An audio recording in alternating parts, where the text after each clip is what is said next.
It's making noises anyways. All right. I'm really grateful, Bill, that you could come today.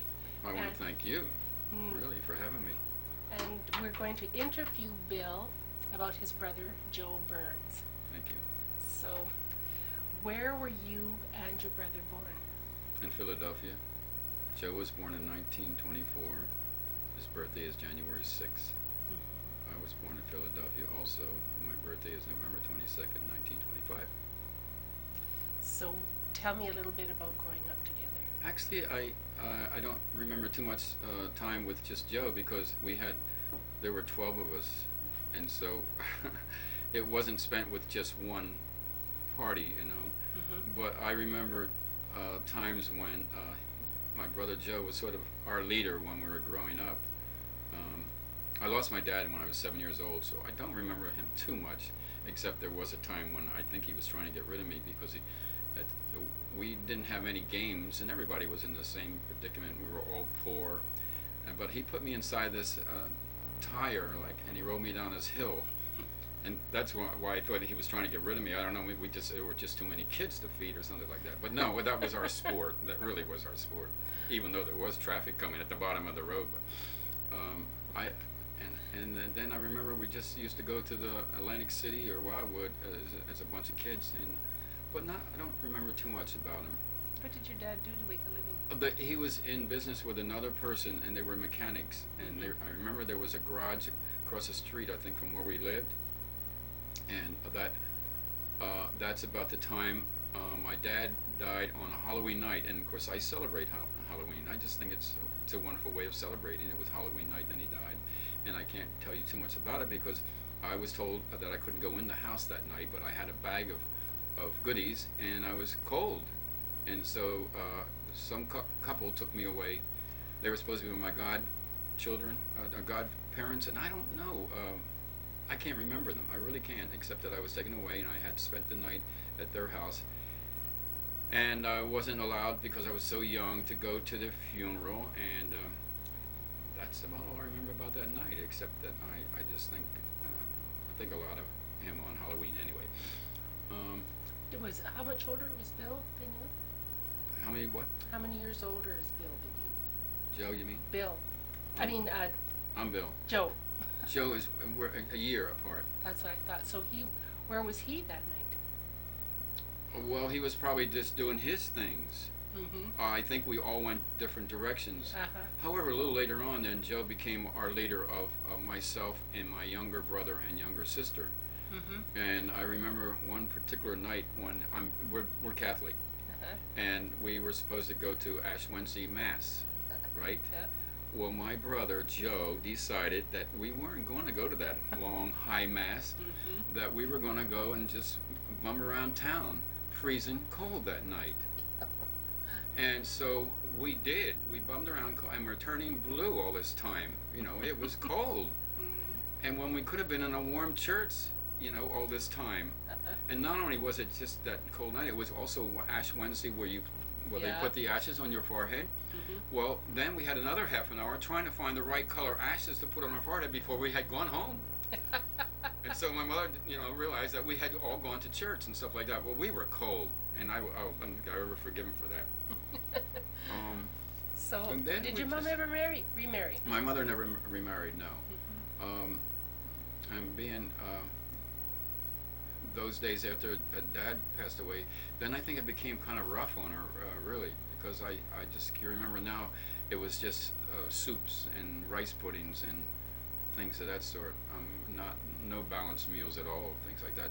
But I had a lot of friends that were Polish. We lived in the Polish area in Philadelphia, and I was forever getting invited to their dinners and things like that, which was kind of nice. I think that's how I grew up, really, just eating their food,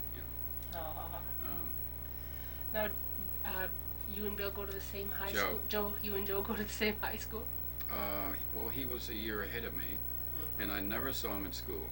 I went to the Chandler, went to Penn Treaty, and went to Northeast High. He probably followed the same schools that I did. I don't know, because I didn't have too much contact with him. He was just doing his thing. And no, he's probably connected like all kids do when you're a little older. You develop kind of your bonds when you're young, and then. Yeah. Now tell me, where were you, and you know where Joe was on the 7th of December, 1941. In 1941. When Pearl Harbor was. Well, we were Japanese both. attack. We were still both in Philadelphia. I can't remember if we were all sitting around listening to the radio when we heard the news. We just couldn't believe it. We thought it was some kind of an act because there was an actor that did something like that on the radio, Orson Welles, and so therefore we thought it was just an act on the radio. And we didn't have TV then, you know. No, we had radios, which was wonderful because we would our imagination ran away with us. We liked our gang. I mean, our what was it?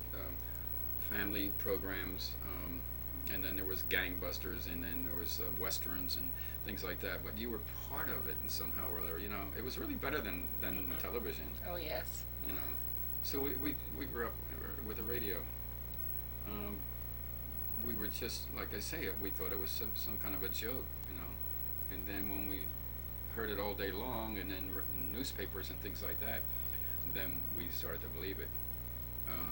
Then of course it wasn't until I think my brother enlisted in 1943, and he did a lot of schooling, things like that. I think my brother was very good in school. I don't know how good I was. I don't think I was too good in school. We went to Catholic school. And not for very long though. We were always being punished. The nuns just with the ruler on our hands and stuff like that.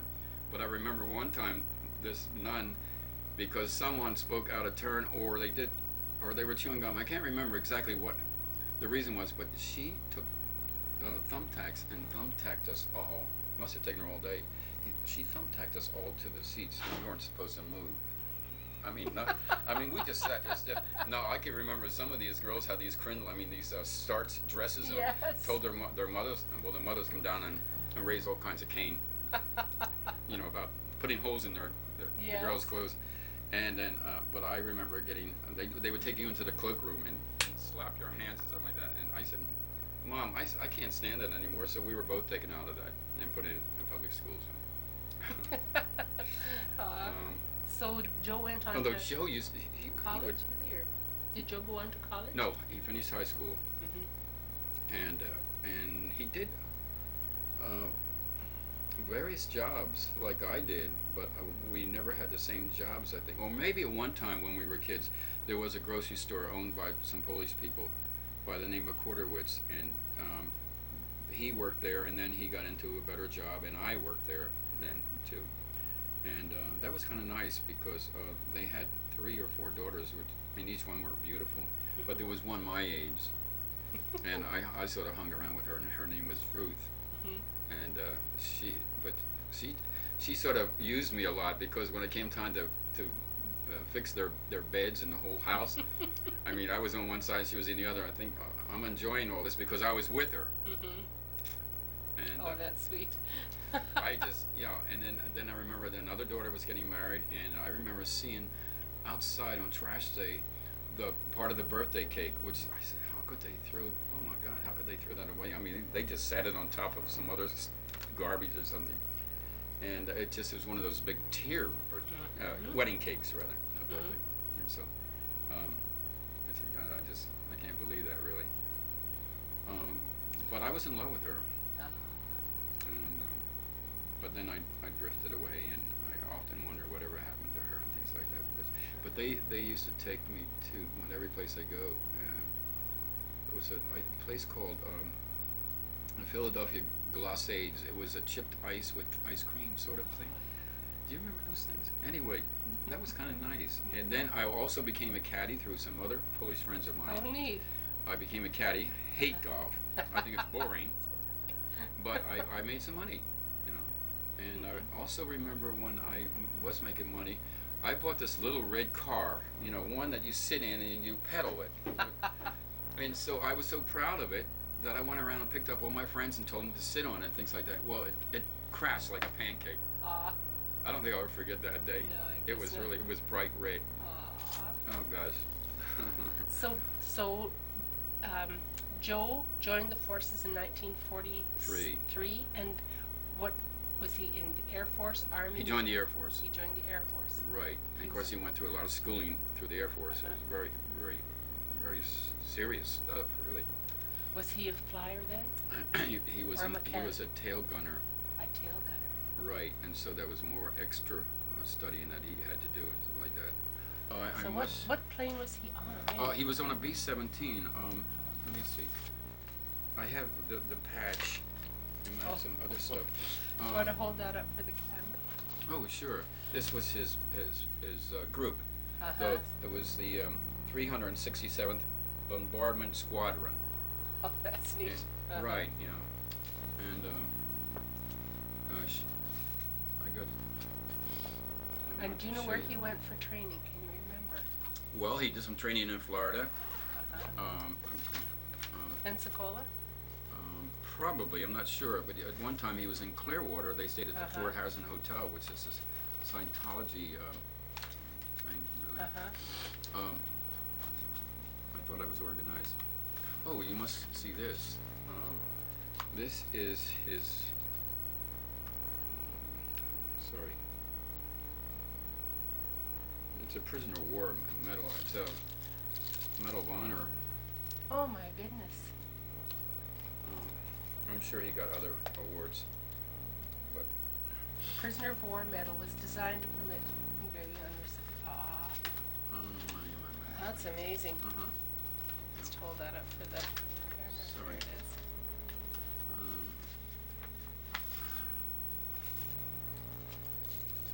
I'm sorry, I'm not. I thought I was organized. Oh, you're doing wonderful. I'm not organized at all this morning. I thought I was. I must show you this. This is the plane and his crew. Oh, just but I must tell you something. Before this crew, Joe had another crew, and most all the guys on that first crew were killed. The reason that he wasn't on the first crew is because he ended up with a strep throat, and they refused to let him go. So when he became well again, then he ended up with a second crew, and this is the second crew. And this is the plane that was shot down over Germany. And that's when he was captured as a prisoner. And then he was captured, right? And when they captured him, then that's when they put them through that death march, they called it. Really, they were just, and the Germans were beating up on them, throwing stones at them and things of that sort. But I must show you this because this was my brother, and I thought he was a handsome brother when he first got into the service, and that would have been 1943. Can see the resemblance between the two of you. Oh, I don't think so, really. Oh, yeah. Let's see. Here's another picture of Joe. I don't know if you can see that real good. And also another. Okay, so then he, of course, he got discharged, and I can't remember where I was at. Now, how long did he fly before he was a prisoner of war? How long? I think probably, let's see, 44, I think he was shot. I think he was shot down 44, 45. I guess about a year and a half. And then he was probably prisoner of war then about a year. 7 months, exactly. 7 months. Right. Oh, wow. Yeah. And so he was a part of that death march then? Yes, he was.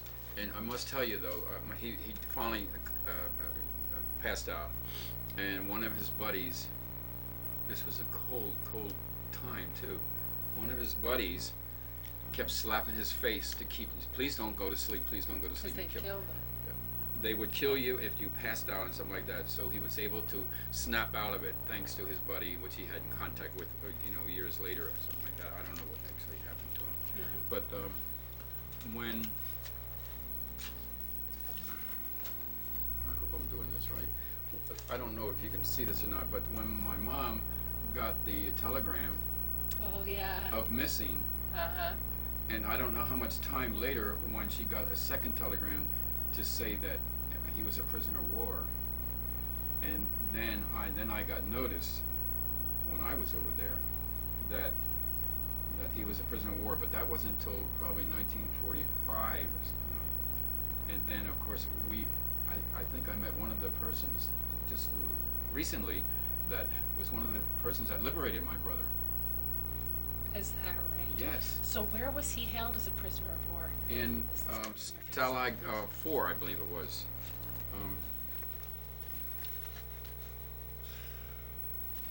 That's all right. We can correct it afterwards. Don't worry about it. Now, I'd rather I just have 'em. hear your stories. And Oh, you must see this though. This is kind of neat. I don't know if the camera can pick this up or not, but oh, isn't that something? Can you see it? yes, we'll photocopy that. We'll put it in with yeah. Okay, Isn't he's at the that bottom. I think the 360. 7. Right. Yeah. Right. Oh.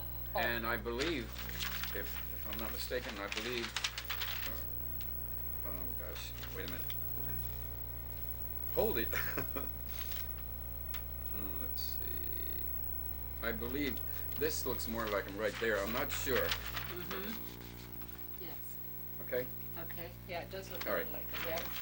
Well, that's great. So,